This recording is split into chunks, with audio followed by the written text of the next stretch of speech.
আসসালামু আলাইকুম ওয়া রাহমাতুল্লাহ। আশা করি সবাই ভালো আছেন। আজকে 5 মিনিটের ভিতরে আপনাদেরকে শিখিয়ে দেব কিভাবে একটি দরজা বানাতে হয়। তো আজকে দরজাটা আমরা রঙিনের দরজা বানাচ্ছি। তো প্রথমেই বাতাগুলা কেটে নিব।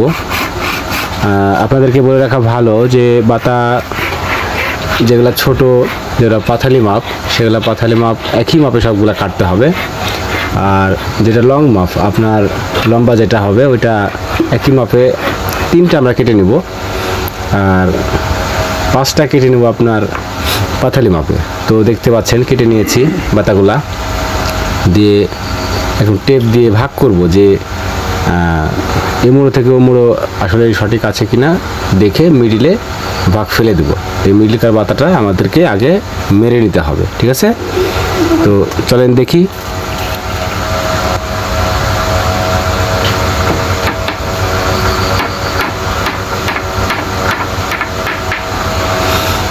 আরেকটা কথা বলে দিই, 2টা কাটা এক বাতার মাথায় আগে মারবেন না, আগে একটি মেরে নিতে হবে,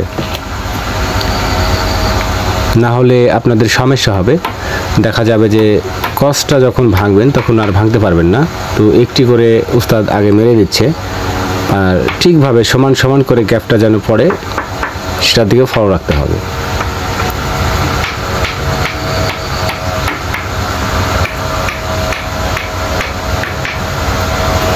বাতা মারা প্রায় আমাদের শেষ।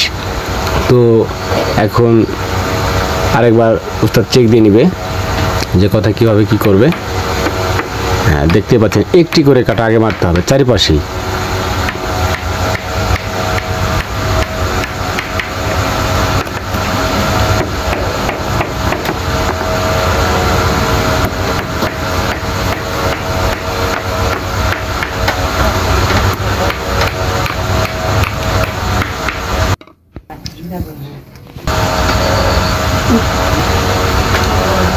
এখন কসটা ভেঙে নিচ্ছি, কোনা কোনা মাপ দিয়ে কস ভেঙে নিব। একেবারে অ্যাকুরেট মাপ হবে, যাকে বলে মাটান করা। তো মাটান করা শেষ হলে তখন 2টি করে কাটা মেরে দিব। একটি মারা ছিল আর একটা করে মেরে দিলাম। ওকে, এবার টিনটা ফেলে দিলাম উপর দিয়ে। হ্যাঁ, টিনটা একটু বড় ছিল, 2টা টিন বড় ছিল, যার কারণে একটি টিন ফাল্টা করে আমরা ঝাপের সমান করে নিয়েছি। তো আরেকটা জিনিস আপনাদেরকে শিখিয়ে দিই যে টিনটার এক সাইড, যে কোনো এক সাইড কাটা মেরে আগে আপনাকে আপনার মাপে মেরে নিতে হবে। তাই উস্তাদ এক সাইড আগে মেরে দিচ্ছে, ভালো করে খেয়াল করবেন। যেহেতু রঙিন টিনের কাজ, সেহেতু স্ক্র্যাচ যেন না পড়ে সেভাবে কাটাটা মেরে দিচ্ছে।